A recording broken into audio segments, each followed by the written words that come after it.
Hello, and welcome to a new episode of SportsDay Rangers. I'm John Blake. And I'm Evan Grant.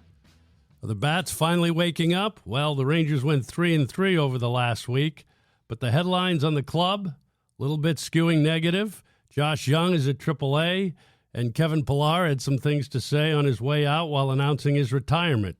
Plus, former first baseman Will Clark joins us, and I'll have a look back at the 1996 season when the Rangers finally won their first division title, but it wasn't easy.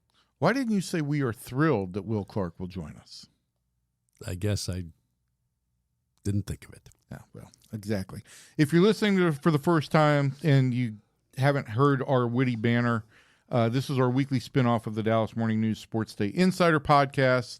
You can find it in the Sports Day Insider feed wherever you consume your podcasts. If you want to interact with the show, you can reach each of us on X. I'm Ranger Blake, and Evan is at Evan_P_Grant, and we'd like your questions. Did you get any questions in your mailbag after your plea last week? I think I might have had one. I need to go back and see if I can find it. But please send us questions. We want to hear from you. We want to solve all of your issues. If you can't get to me on Twitter, you can always get to us at my email, egrant@Dallas News, or you can reach out to the Dallas Morning News on any of the paper's social media channels. Bottom of the ninth, bases loaded. Here comes Jimmy Dale from Baker Brothers Plumbing, AC, and Electrical. Thanks, Chuck. When your home pitches curveballs, Baker Brothers knocks it out of the park. Home run, Baker Brothers. Incredible. As the official home service partner of your Texas Rangers, we're offering $300 off a tank or tankless water heater. Another winning call.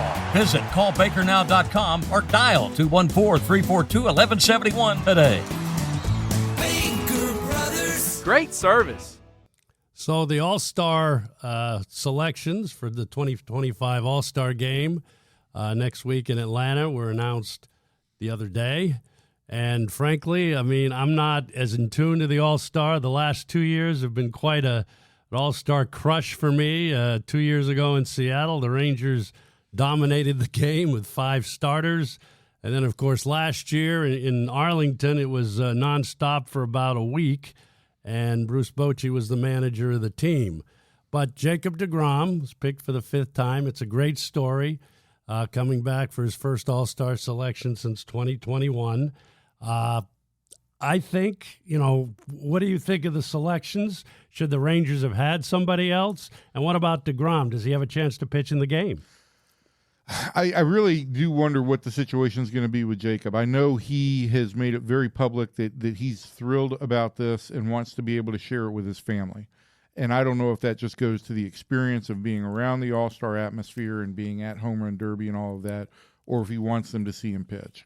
If I'm him and I'm the Rangers, I probably would want to dial that back, especially given the workload that he's had. But it's one inning. It essentially would be on a bullpen day. And listen, the last time or maybe not the last time, but in 2016 he pitched one inning, just needed 10 pitches to strike out the side. So it'll be a great story if he does. I won't be surprised if he doesn't pitch. And as far as the other Rangers, look, I think there were 4 guys that had good all-star cases, but it's not enough. In the case of Josh Smith, the one position player who had something of a case, there's no position for a utility guy. And unless you add that to the players' vote, like utility guy, I think he's always going to come up short because you look at all the positions he played, there's 2 guys at each of those positions who were definitive all-stars and belonged. And so the only way he would make the team would be as a utility guy or as if the Rangers didn't have a pitcher and they needed a designated all-star, he could have been there. Hobie Milner has had a great first half, but it's hard to get a middle. Situational relievers, middle relievers, it's not, they don't get voted by the players. Correct. I mean, that's starters and closers. Right. That's it. And then, Nathan Eovaldi also had a great case. But I think when you miss a month, and as strong as the pitching field is this year, when you miss a month, that's going to work against you. And, he doesn't have enough innings to qualify. If he did, his ERA would be the top, but he has missed a month at this point. And so I think, quite frankly, the Rangers are fine without him being there.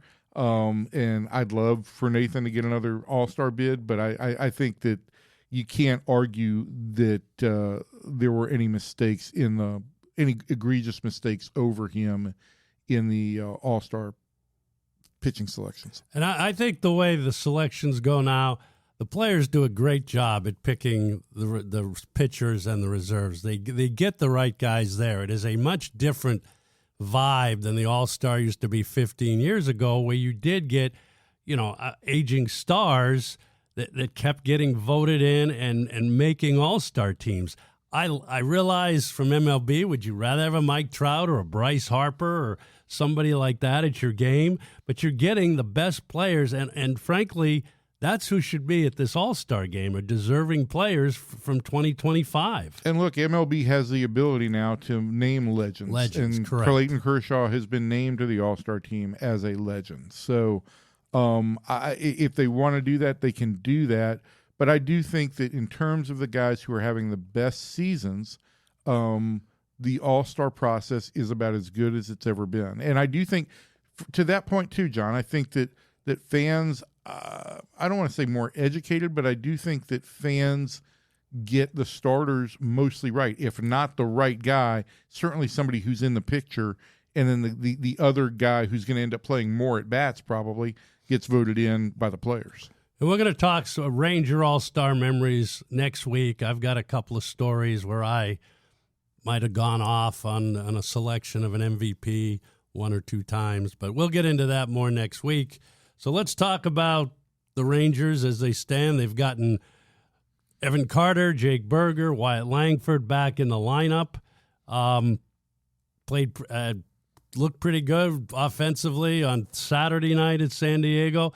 Last night had a chance to break it open there early in the ball game. Against an opener and in a bullpen game. And Jake Cronenworth made a really nice play. But what is your assessment here of this lineup? And Bruce Bochy had a pretty set lineup for the weekend in San Diego. Yeah, I think this is as close to let me walk that back. I just think that right now you see these games, you see Friday's game, you see Sunday's game, and you say you've seen this game over and over and over again, that the Rangers don't either tack on when they take an early lead or they have no real ability to come back when they face a deficit. And that's been the case over and over, and it's why he's sitting here at 90 games as we go into the week.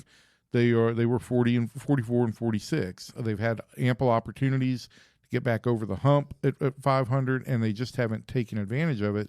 And I just think, we're another 10 games past the midpoint in the season. This team has continued to show that this is who they are. And for me, the concerning point now is you look at Seattle. Seattle's 4 games ahead of the Rangers now in the American League West, and for a wild card berth. And you're starting to get some separation there. When it was 2.5 games, it's, go out and sweep a series and maybe you're right back in it. When it's 4 games, you've got to have a really good week, and the Rangers just haven't shown the ability to play extended winning baseball. And speaking of the American League West, as we speak, the Rangers now have 7 games in their own division. They'll play the Angels 4 times and then a big weekend series in Houston. But the Angel games are big, too. And you've got your big 2, deGrom and Eovaldi, starting 4 of these 7 games. So the Rangers really do need to make a little hay here and show that they've got a legitimate chance to at least be a wild card team. And I think it's really, 4 and 3 would be a nice week. But I really think it's important that the Rangers win 5 of these 7 games and go into the break above 500. I think when Chris Young and Ross Fenstermaker sit down at the break and actually have some time to really calibrate where this team is, it sure would look a lot better if they finally gotten over the hump with a good week in the division on the road, all of which have been problems for this team. I think this team is now 10 games under 500 on the road. You do that and you go into the break, it changes the perspective. But I've yet to see a reason why I think the Rangers are going to be able to run off that kind of week. Okay, before we bring Will Clark in, let's just address for a minute some of the comments that Kevin Pillar made, and he wasn't with the team very long. He was hurt for a good part of that. And, I think you and I have talked, chemistry is what it is.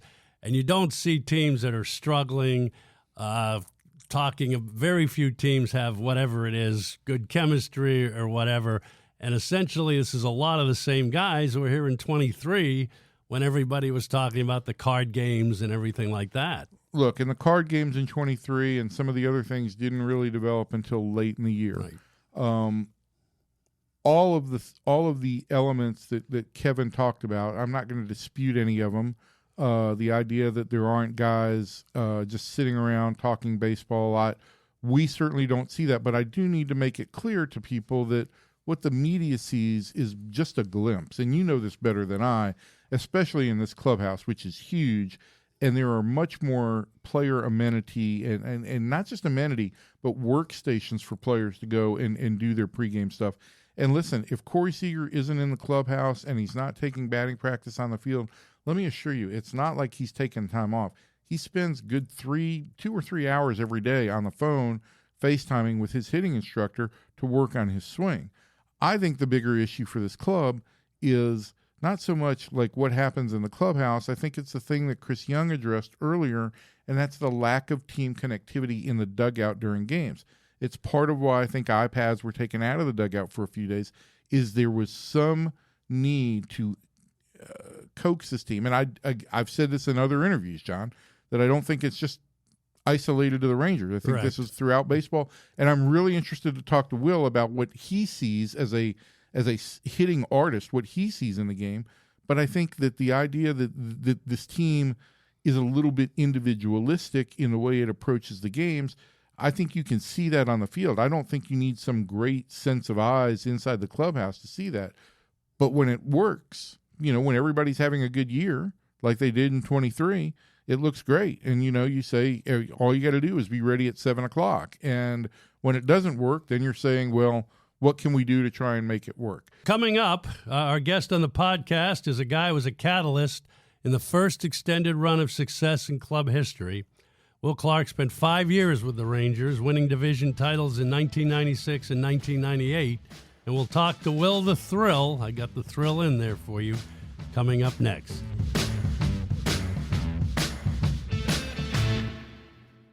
Well, our guest this week played 15 seasons in the major leagues with the Giants, Rangers, Orioles, and Cardinals. 303 career average, 284 home runs, and 1,205 RBIs in almost 1,980 games. Was a 6-time All-Star, 2-time Silver Slugger, hit over 310 times.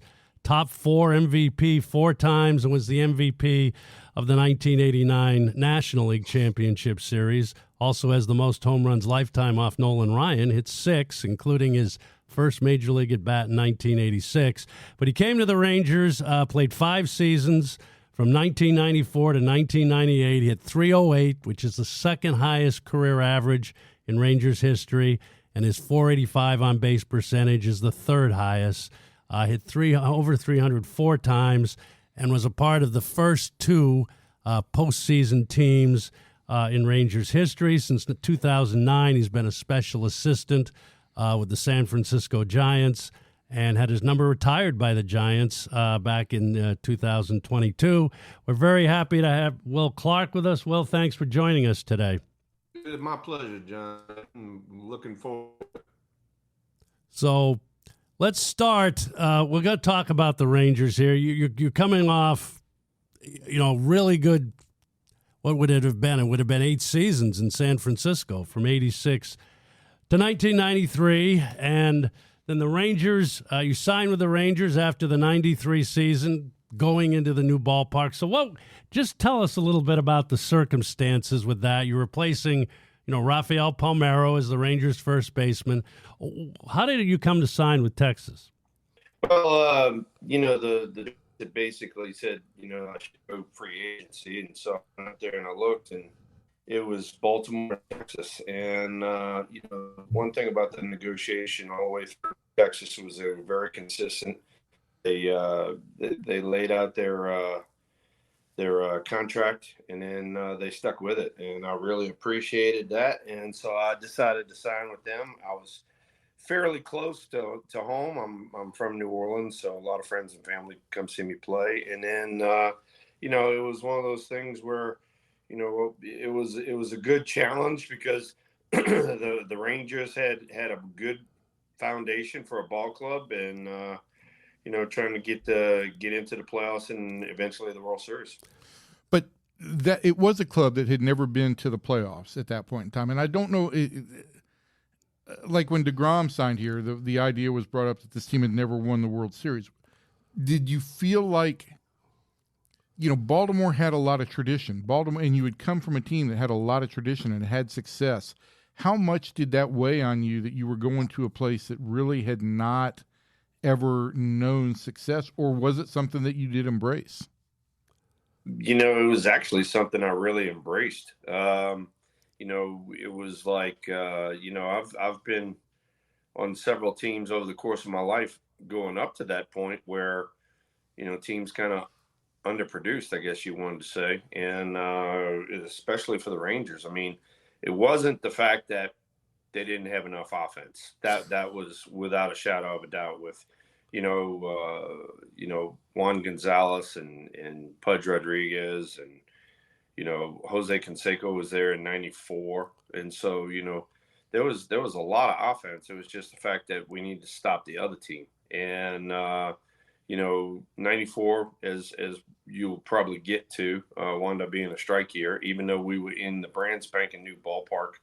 And, all the fans were really looking forward to coming out and seeing some games at the ballpark. And then 95 came along, and all of a sudden, over the course of that strike, I actually had a talk or two with our GM, Tom Grieve, and I told Tom, I said, we need pitching and defense. And over the course of the next year, he got it, and 96 became a completely different story. Well, and then during that transition, remember, Doug Melvin took over for Tom, and the first thing Doug did was he hired Johnny Oates. And yes.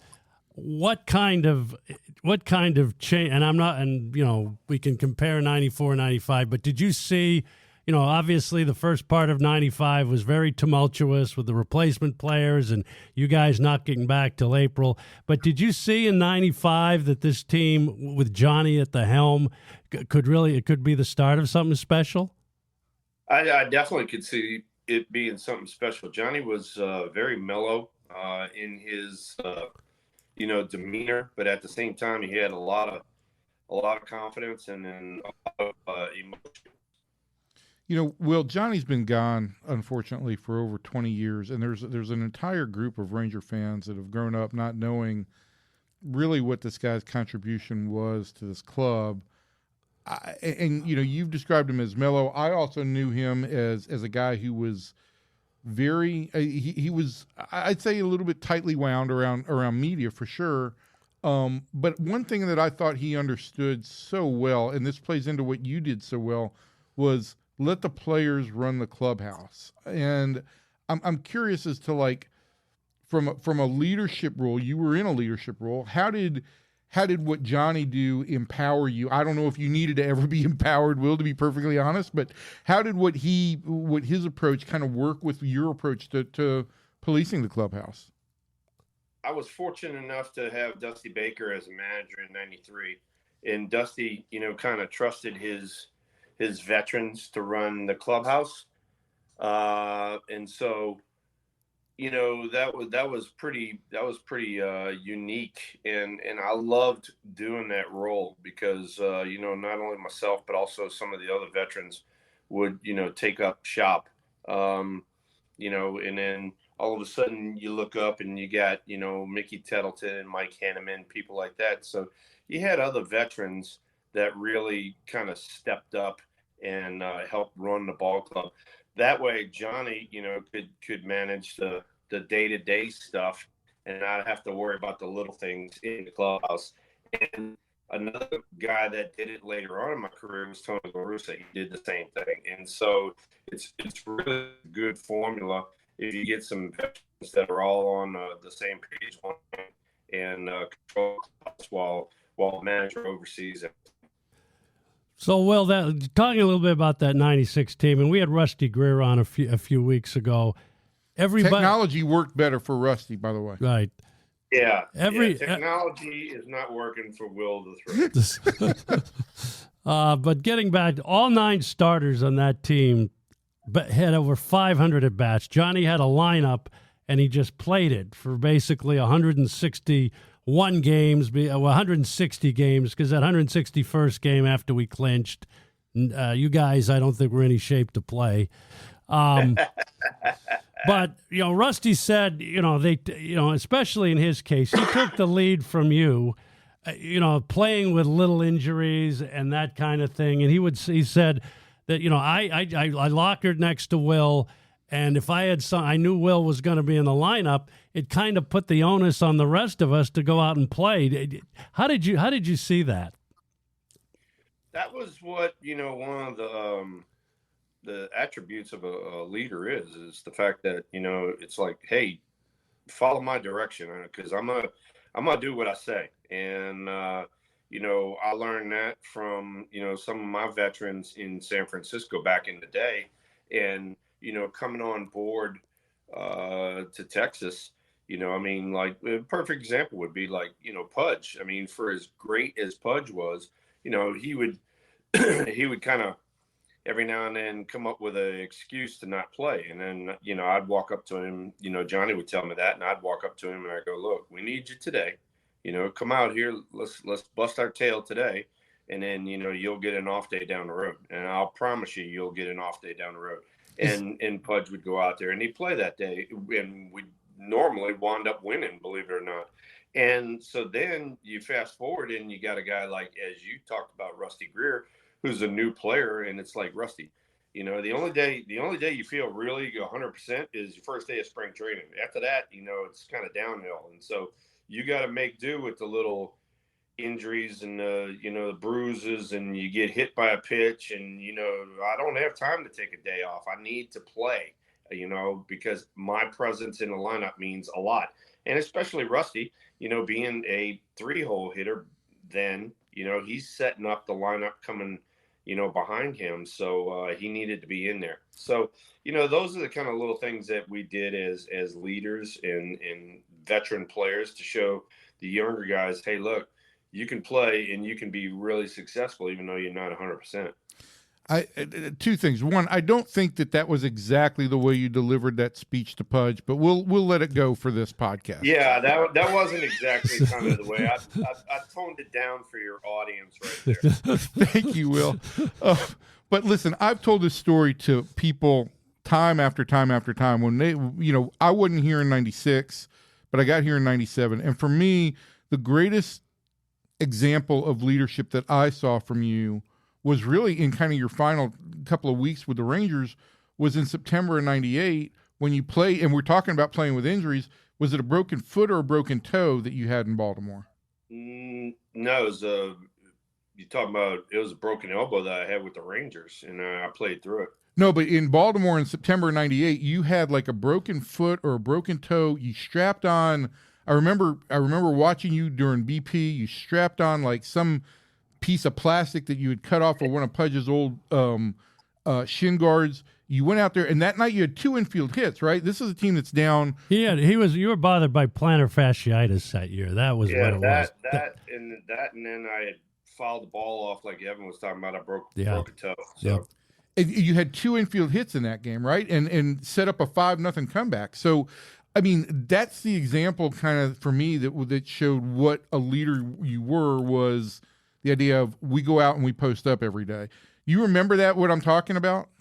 I do remember what you're talking about. And, that was a case of, hey, look, even though I'm a little banged up here, I'm still going to give you 1,000% of what I got. And it just so happened, like you talked about, it just so happened there was an infield hit or two where I had to leg it out, even all banged up and all that sort of stuff, still wound a way to make it work and, set up the dudes behind me and, became a team win. And not only was it a team win, it led to a AL West championship.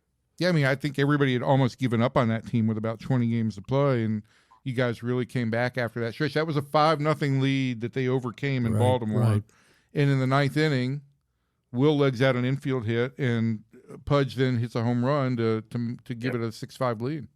Right. Yeah, man. I remember when Pudge hit that ball. You know, I was on first base, and the first thing I thought about was, "Oh, good, I get to jog." I don't have to hustle. And that team, that 98 team, Doug Melvin turned over the left side of the infield at the trading deadline with Royce Clayton and Todd Zeal, and went out and got Todd Stottlemyre.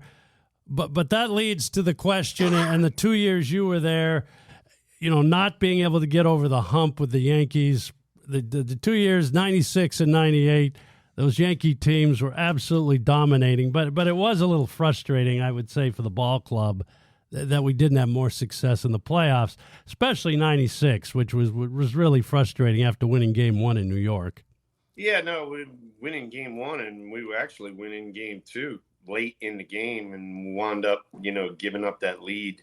You know, had a few little walks and a blooper or two here and there. But, you know, I mean, if you look at it, you know, I'm definitely one of those guys that look myself in the mirror and, you know, I'm able to say, hey, look, I did a good job or I did a terrible job. You need to do a little bit better. And, you know, both the 96 and 98 teams, we were really good. Don't get me wrong. We were really good. But, I mean, you know, the Yankees wound up winning the World Series both of those years. They were a little bit better than us, and they executed at the times that they needed to execute, and we didn't. So, you know, for those reasons, we didn't win the World Series. But 96 especially, you know, that was the first ever championship in Ranger history, going back to when they were the Senators. And so, you know, it is definitely a source of pride for me, knowing that, you know, as Evan and I talked about a minute ago, was, you know, coming to Texas and wanting to win, and we won. And the first ever time that the Rangers won, and, you know, you're talking about baseball in September instead of talking about the Cowboys. Well, I can't let you go without asking you a very simple question. I know in your role now with the Giants, you do a lot with hitting, and I know the Giants have in the last couple of months have gone through some struggles with hitting. But let me just ask you a very general question here. What do you think of hitting in Major League Baseball today? Well, to put it mildly, it sucks. You know, I mean, you and John both know, because you alluded to some of these names. You're talking about, you know, Rusty Greer, myself, Juan Gonzalez, Pudge Rodriguez. You're talking about four guys right there that are all 300 hitters in one lineup. And, you know, now, you know, last year in the National League, there were four 300 hitters in the whole league. So that just speaks volumes for itself right there. I mean, you know, people talk about, you know, there's more velocity and, you know, you got to deal with that. That's, you know, if you face velocity on an everyday basis, you're going to get used to it. It's the fact that, you know, guys look at themselves now and they think everything is mechanical. Oh, well, my hands didn't do this or my feet didn't do that. No, man, it's the fact that, you know, you're not adjusting to how they're pitching you. If they're pitching you up, you need to get your hands higher. You know, if they're pitching you away, you need to get a little closer to the plate. If they're pitching you in, back off the plate. And none of that is being done right now on a Major League basis. You find that hitters that you work with, and I don't want you to slam any Giants hitters, but I mean, I don't care. I'll throw anybody under the bus. I know you will. But I mean, like for me, the thing that you just said is in game and almost sometimes pitch to pitch adjustments. And it feels to me like what I watch in the game now is, like you said, everybody is focused on the mechanical, on the swing, and not what do I need to do to get this ball in play or advance the runner. Do you see fewer team at bats? That is so correct right there. You know, I mean, for me personally, you know, I want to see guys that grind and put the ball in play and look, you know, I mean, make the opposition field the ball as much as possible, and they're going to throw one away here and there, and then that leads to a big inning. Instead of, you know, being okay with a strikeout, swinging out your ass when you got two strikes, and then just walking back to the dugout like, oh, okay, that's okay. No, it's not okay. It's, part of a good hitter is grinding and finding a way to put the ball in play. You won't have any recollection of this, but first year on the beat in '97, we're in Seattle, that house of horrors, and my aunt had just passed away. I was very close with her, and I couldn't get back to Atlanta for the funeral. And I'm sitting in the dugout. I had come down there early and was just sitting in the dugout. I was sad, and Will comes out, and I my awful impression of you is this very high pitch, like, "What are you doing out here?" And I said, well, I'm not in the mood for anything like this. And then Will said something like, that's a problem with Seattle. The rain puts everybody in a bad mood. And he walked off. And I was in this horrible place, and all I could do was kind of laugh. So I appreciated that, and it stayed with me for 30 years. I appreciate it. Thank you. One of the things, and, I learned this in San Francisco, and I tried to teach my teammates in Texas was, hey, look, you go out there and you do a job, and you do it whether you succeed or whether you fail. But people need to know. And so you have to be in front of your locker every day and answer questions. If you're the hero, oh, yay, everybody's going to pat you on the back, how great you did. If you're the GOAT, and you just made an error and cost us a ball game, you better be in front of that locker too and accept responsibility. And a lot of my teammates did that. And I got to tip my cap to them for doing that. And you set an example. I will say this, too. You set an example because, and I said this to Rusty, I think that Rusty picked out so much of what you brought leadership-wise. And then in Rusty's last couple of years, Michael Young got here, and I think Michael really took up from Rusty things that he had gotten from you. And I think for really 25 years here, there was this very easy to delineate line of what it meant to be the clubhouse spokesman. And you just described it entirely. Is you're in front of your locker, you answer questions, not so much because I need quotes for the newspaper or anything like that, but because if you don't answer questions, then you're forcing somebody else on your team to answer questions for you. And that's not a position you want to put teammates in. Exactly. And, you hit the nail on the head right there. And, if you're a grown man, act like a grown man. Don't act like a little baby and go run and hide. No, stay in front of your locker and face the music, whether it's good music, whether it's bad music. And guess what? It all has to do with, your performance out on the field. And if you don't want to face the bad music, well, then do a good job out on the field. All right, well, this has been great, Will. Well, and as a PR guy, just saying, I really appreciated the 5 years you were there because you stood up and you set a good example for the team. But he gave you unmitigated crap too, John. Yes, he did. But that's And we still got to have a little fun. Right, right, and that doesn't happen anymore. Players are not like that anymore. So, and John, thank you for all of those years of service for the Rangers. Now you're still doing it. I can't believe it. It's unbelievable. Yeah, I can't either. So.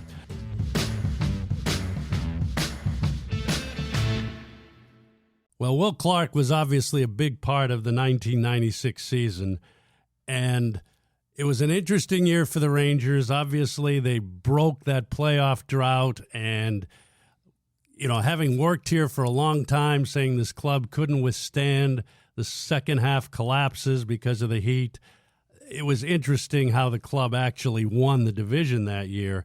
Rangers were in first place every day in 1996. They got off to a 6-0 start. They swept the Red Sox and their former manager, Kevin Kennedy, right out of the gate.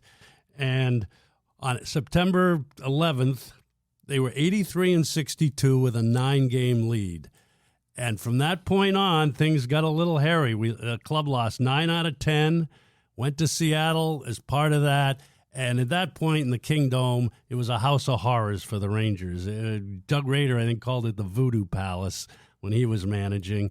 Lost 4 straight there. And on September 20th at California, there was still the California Angels. Rangers had a 5-4 lead with 2 outs in the bottom of the 10th inning. Mike Stanton was on the mound. Garrett Anderson hit a 2-run double, and it was crushing. Lost to the Angels 6-5. Rangers have a game lead now. And I think a lot of us who had been around the team, and again, this is all very subjective because the current team doesn't have all of these demons, but they're like, what if we blow a 9-game lead here and don't win the division? We had a 9-game lead with 16 to play. Well, bring in John Burkett, bring in Ken Hill. They stuffed it up the Angels on Saturday and Sunday, got our lead back to 2. Club goes to Oakland, splits 2, and then Burkett beats the Angels again in the final 4 games of the series were against the Angels in Arlington. He wins the Thursday game, and the Rangers' magic number, Evan, is at 1 at that point. And either a Ranger win or a Seattle loss, and I think at that point, again, it's kind of like the World Series last year. You didn't take a breath until it was 5-0, or until Simeon hits the home run in the 9th inning. And, of course, the Rangers, in typical Ranger fashion, they play their longest game of the season, 5 hours and 5 minutes, 15 innings. And at 11:52 p.m., the old manual scoreboard at the ballpark in Arlington, the final score goes up that the A's have beaten the Mariners, and they were playing in Oakland too, so it was a late game. And the crowd just kind of went nuts. The problem is the players could not. We were in the middle of this game. It was 2-2 in extra innings, and it was just the dugout was a little muted because there's not much you could do, and you still needed the win for seeding to some extent. So the Rangers go on and lose in 15 innings, tip of 4-3. But then the celebration went all night, and it was so much fun in the clubhouse that night to watch these guys. And again, a monkey came off that team had pressure on it. They were playing for 35 years. Was it a snow monkey that came off there? No, that had already taken place, I believe. Or maybe not. Maybe the snow monkeys were after with Nolan. But if you look at the lineup the next day, there were 9 new guys in the lineup. And that team, the 96 team, every starter had over 500 bats. Johnny Oates played the same 9 guys every day. And then you look at the lineup, and it's Kurt Stillwell, and it's Kevin Brown, the catcher, Benji, guys that never played or whatever, because these guys were in no condition to take the field for a day game. I had to do the notes. It was the PR guy's job is never done, but it was and it was a great celebration for a team that played together all season long. Well, it's the one thing I feel like in Ranger history that I wasn't quite here for. 96 was the last year I covered the Marlins, and I had John Burkett for the first half of the year, and then had Rick Helling for the second. But I can't imagine what it was like, to be in year 25 and still trying to get that first playoff berth. And so I can only imagine, knowing what I know now about the angst of Ranger fans, how much of a burden that was to get over this. Because, look, I have to admit, growing up in Atlanta in the 70s and in Florida a little bit, and then going back to Atlanta, this was pre-interleague play. You never really saw the Rangers, and the narrative around the country was the Rangers were just they also participated. Right. And they got Nolan Ryan, and that brought a little individual notoriety to the franchise. But the hunt for Red October that year, the red in the stands for the 1 to 2 playoff games we got against the Yankees, it was pretty amazing. And fans that go back to that generation, I think, was it as important as the World Series in 10 and 11 or 20? No, obviously, but for us in Arlington, it was huge. The narrative, I think, around the Rangers really did start to change in '94 when Will signed here. When really the ballpark, the entire club was rebranded, right? Because you signed Will, which was really the first real premier free agent. Nolan was 42, and he was coming home to Texas and all exactly. that. And I think there were a lot of people who thought this was going to be 1 year and he's out. Exactly. The new ballpark opened, and it was majestic. And the uniform rebrand, which I thought was I thought from my perspective, looking at it from the outside, I thought the change in the logos and the change in the hats and everything, I thought it was a really classic look that the Rangers went to. So you had a complete rebranding of this franchise. And you had a new manager, and that had a lot to do with it. And Johnny's demeanor during that stretch in 96, calm demeanor, was a lot better than mine, believe me. Yeah, calm would not be a word I would ascribe to you. Well, that's kind of a look back at that first stretch of Rangers success. 96 was followed by 98 and 99. Actually, it was followed by 97 and then 98 and 99. Right, that's true, but 97 was not so good. Rangers' big obstacle in those years was the New York Yankees, and it was a little depressing when the offense just couldn't hit in 3 straight American League Division Series. But we want to thank you for joining us for Sports Day Rangers. Don't forget to check out more sports content from the Dallas Morning News and dallasnews.com. Our Sports Day Insider, my podcast with columnist Kevin Sherrington and a guest from the staff, appears in the same Sports Day Insider feed every week, so it's easy for you to find 2 podcasts for the price of none. If you have any questions for us, you can ask us on X. And please ask us some questions so we can get your input. Thanks to Will Clark for joining us this week. It was a real thrill to talk to Will. John and I will talk to you all next week.